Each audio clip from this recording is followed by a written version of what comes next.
शासकीय भूखंडावरील पातलीपाडा, डोंगरीपाडा येथील 50 ते 60 वर्ष जुन्या बांधकामांना नियमानुकूल करण्याच्या हालचाली सुरू झाल्यात.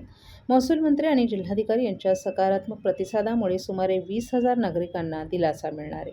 आमदार संजय कळकर यांनी याबाबत अधिवेशनात आवाज उठवून महसूल मंत्री आणि जिल्हाधिकारी यांच्याकडे पाठपुरावा केला होता. भाजपच्या खोपट येथील कार्यालयात झालेल्या जनसेवकाचा जनसंवाद या कार्यक्रमात आमदार संजय कळकर यांनी माध्यमांना ही माहिती दिली.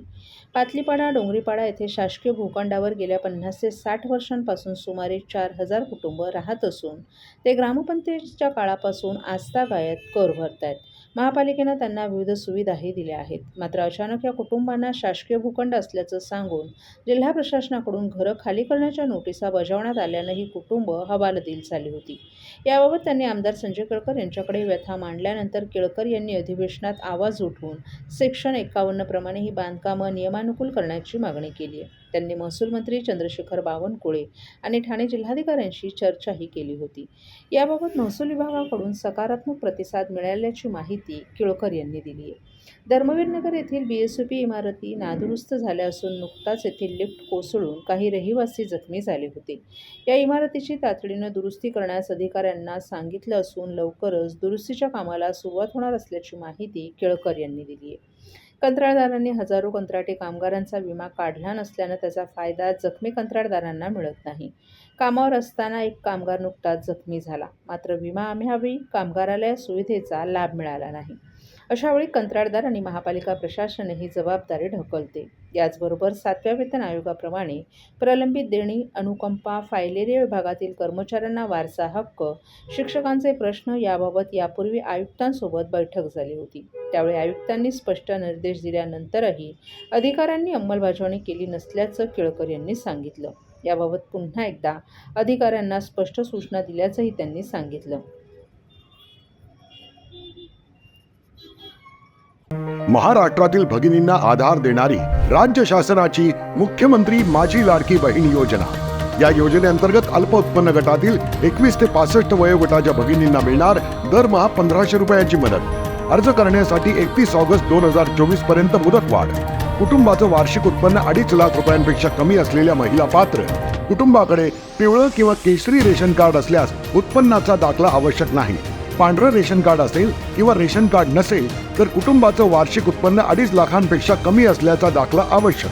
योजनेसाठीचा ऑनलाईन अर्ज नारी शक्ती दूत ॲपवरून किंवा पोर्टलवर भरता येईल. ज्या भगिनींना ऑनलाईन अर्ज भरता येत नसेल त्यांच्यासाठी अंगणवाडी, ग्रामपंचायत, वॉर्ड ऑफिस, सेतू सुविधा केंद्रामध्ये किंवा आशाताई बचत गटाच्या CRP यांची मदत उपलब्ध. आता आपल्याला अभिमानानं म्हणता येईल, सुखी आणि सुरक्षित आहे माझी लाडकी बहीण.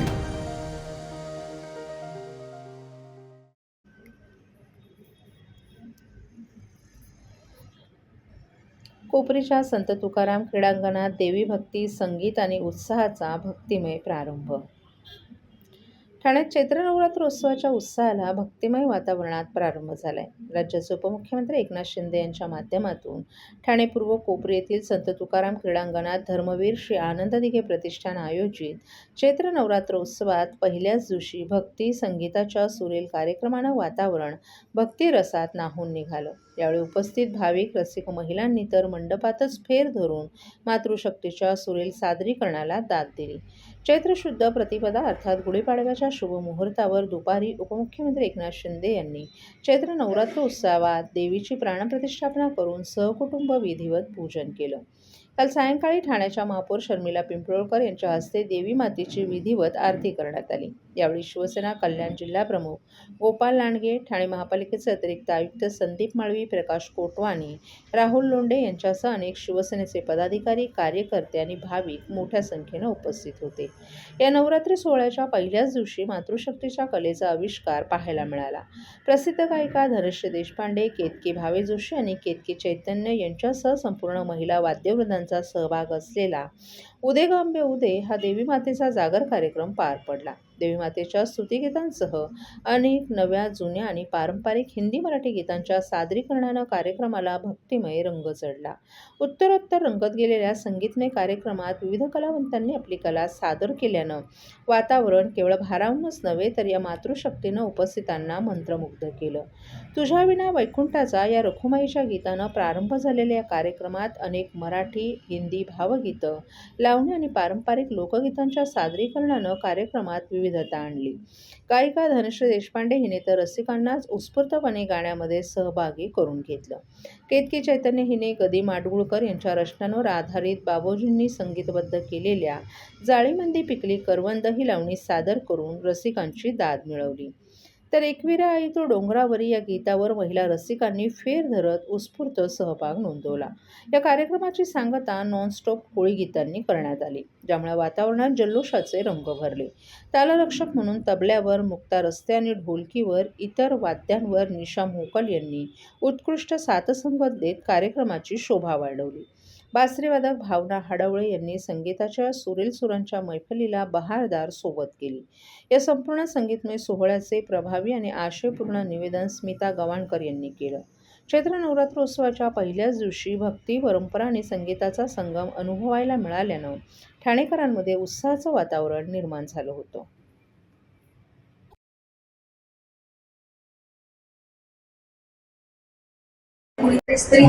चैत्र नवरात्र उत्सव आजपासून सुरू झालेला आहे. महाराष्ट्र राज्याचे उपमुख्यमंत्री एकनाथजी शिंदे साहेब यांच्या संकल्पनेतून, यांच्या आयोजनाखाली, मार्गदर्शनाप्रमाणे प्रतिवर्षाप्रमाणे आजपासून हा नवरात्र उत्सव सुरू झालेला आहे. भव्य दिव्य असा कार्यक्रम प्रतिवर्षी साजरा होत असतो. अगदी देवीच्या आगमनापासून तर विसर्जनापर्यंत सर्वच कार्यक्रम भव्य दिव्य असतो. रोजच अन्नदान केलेलं इथे सुरू असतं. त्याचप्रमाणे विविध कार्यक्रम दिवस आयोजित केले जातात. आज धनश्री लेले यांचा कार्यक्रम सुरू आहे. उद्या वर्षा उजगावकर येथे येणार आहेत आणि अशा प्रकारे या ठाणे शहरातील सर्वच नागरिक या देवीच्या दर्शनासाठी येत असतात. या देवीच्या नवरात्र उत्सवाचं एक परिक्रमा या रात्रंदिवस सुरू असतात आणि नागरिक त्यामध्ये सहभागी होतात. दिवसेदिवस हा नवरात्र उत्सव अगदी मोठ्या प्रमाणामध्ये आणि देवी भक्तांच्या प्रतिसादाप्रमाणे जोरात सुरू असतो.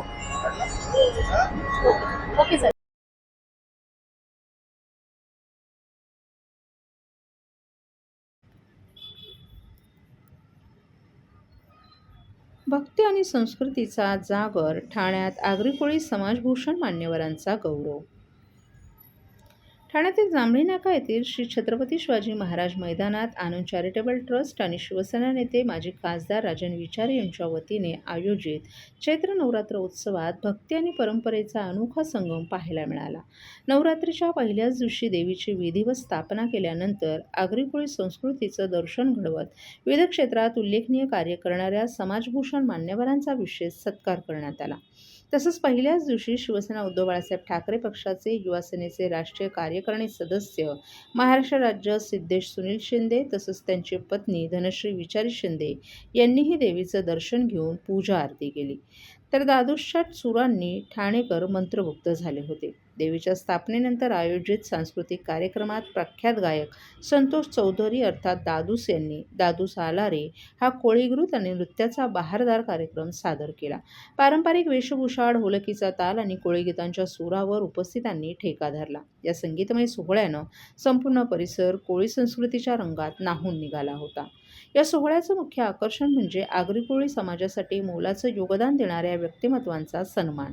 ठाणे, नवी मुंबई आणि मीरा भाईंदर परिसरातील मान्यवरांचा राजन विचार यांच्या हस्ते सन्मान करण्यात आला. यामध्ये योगेश कोळी, अभिजित कोळी, नूतन ठाणेकर, जयेंद्र कोल्हापकर, प्रफुल्ल नाखवा, तुषार म्हात्रे, अनंत गवळी आणि दक्षता तरे यांचाही समावेश होता.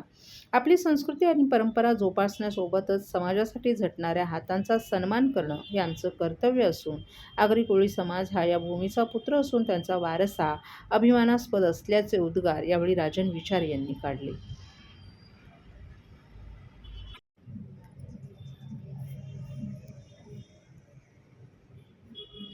ताराबागमध्ये श्री स्वामी समर्थ महाराज यांचा प्रकट दिन सोहळा संपन्न. ताराबाग परिसरातील स्वामी समर्थ भक्तांसाठी अत्यंत भावनिक आणि भक्तिमय वातावरणात श्री स्वामी समर्थ महाराजांचा प्रकट दिन सोहळा मोठ्या उत्साहात पार पडला. नोपाडा येथील ताराबाग सोसायटीत स्वामी समर्थ भक्त विद्याधर वैशंपायन यांच्या पुढाकारातून उभारण्यात आलेल्या स्वामी समर्थ मंदिरात हा सोहळा आयोजित करण्यात आला होता. प्रकट दिनानिमित्त अक्कलकोट निवासी श्री स्वामी समर्थ महाराज यांच्या पदस्पर्शानं पावन झालेल्या चिन्मय पादुकांचं पूजन आणि दर्शन सोहळा आज पार पडला. आज सकाळपासूनच भाविकांनी मोठ्या संख्येनं उपस्थित राहून पादुकांचं दर्शन घेतलं. मंदिर परिसरात भक्तिभावाने उथमलेलं वातावरण यावेळी पाहायला मिळालं. अनेक भाविकांनी स्वामी समर्थ महाराज स्वतः आशीर्वाद देण्यासाठी उपस्थित असल्याचा भास होतो अशी भावना व्यक्त केली. या कार्यक्रमाला श्री स्वामी समर्थ भक्त मंडळ ठाणे तसेच आरशा विद्यालयास फाउंडेशन ठाणे यांचं सहकार्य लाभलं. मठाधीश पूज्य श्री गृहात्मानंद सरस्वती महाराज यांच्या उपस्थितीत पादुका पूजन सोहळा संपन्न झाला. ताराबाग येथे केवळ मंदिर उभारण्यात आलं नसून भक्त मंडळांचीही स्थापना करण्यात आली आहे. या मंडळाच्या माध्यमातून पुढील धार्मिक आणि सामाजिक उपक्रम राबवले जाणार असल्याची माहिती बाळा खोपकर यांनी दिली आहे. दरम्यान या पहिल्याच प्रकट दिन सोहळ्यानं मंदिरात स्वामींचा साक्षात वास असल्याचा अनुभव भाविकांना आलाय. भक्तीमधून समाधान आणि प्रसन्नता लाभते. त्यामुळे ठाणेकरांनी मोठ्या संख्येनं पादुकांचं दर्शन घ्यावं असं आवाहन आमदार संजय कळकर यांनी केले. गुढीपाडव्याच्या नंतर ताराबाग ही सोसायटी आहे त्या ठिकाणी वैशंपायन आमचे मित्र आहेत त्यांच्या पुढाकाराने स्वामींचा प्रकट दिन साजरा होतो. कायमस्वरूपी त्यांची मूर्ती देखील त्यांच्या सोसायटीच्या एंट्रन्सला आहे. शेवटी या भक्तीमधूनच माणसाला समाधान मिळतं, प्रसन्नता मिळते आणि त्या माध्यमातूनच त्याला काम करण्याची एक शक्ती आणि ऊर्जा प्राप्त होते. आणि त्यामुळे प्रकट दिनाच्या निमित्ताने देखील मी सर्व ठाणेकरांना आवाहन करेन की आपण अवश्य या प्रकट दिनाच्या निमित्ताने चिंतन करा आणि आशीर्वाद घ्या. नमस्कार, माझं नाव संजय आचार्य. ताराबाग सोसायटीमध्ये मी सेक्रेटरी या पदावर काम करतोय. या स्वामी समर्थांच्या पादुका जेव्हा यायचं हे ठरलं तेव्हापासून आम्ही तयारीला लागलो. ऑलमोस्ट 1.5 ते 2 महिना याच्यावर नियोजन चालू होतं. त्यामुळे गर्दीचं नियोजन करणं व्यवस्थित शक्य झालं. सगळे खुश आहेत आणि दरवर्षी स्वामींच्या पादुका घेऊन या असंच भक्तांचं म्हणणं आहे. धन्यवाद. आज स्वामी समर्थांचा प्रकट दिन आहे. ठाण्यामध्ये ताराबाग या बिल्डिंगमध्ये ही जी बिल्डिंग आहे ही विद्याधर वैशंपायन बांधकाम व्यावसायिक हे स्वतः स्वामी भक्त आहेत. त्यांनी 1 वर्षापूर्वी ठरवलं, हे 2रं वर्ष आहे स्वामी समर्थांच्या प्रकट दिनाचं वर्ष. त्यांनी भक्तिभावाने हे जे आता सुरू केलंय त्याचा आता एक उत्सव साजरा होतो इथे ठाण्यामध्ये. आणि स्वामींच्या प्रकट दिनाच्या दिवशी अक्कलकोटहून बाळाप्पा महाराजांच्या मंदिरातून पदस्पर्शाने त्या स्वामींच्या पदस्पर्शाने पावन झालेल्या पादुकांचं दर्शनात इथे दरवर्षी होत राहील. आणि त्याचं नियोजन आमच्या वैशंपायन साहेब आणि सर्व त्यांचे भक्त मंडळ आहे यांच्याकडून केलं जातं. त्याच्यासाठी आम्ही भक्त मंडळाची स्थापना सुद्धा देखील केली आणि लोकांचा उत्साह फार मोठा आहे आणि असाच चालत राहू अशी शुभेच्छा आम्ही सर्व भक्तांकडून.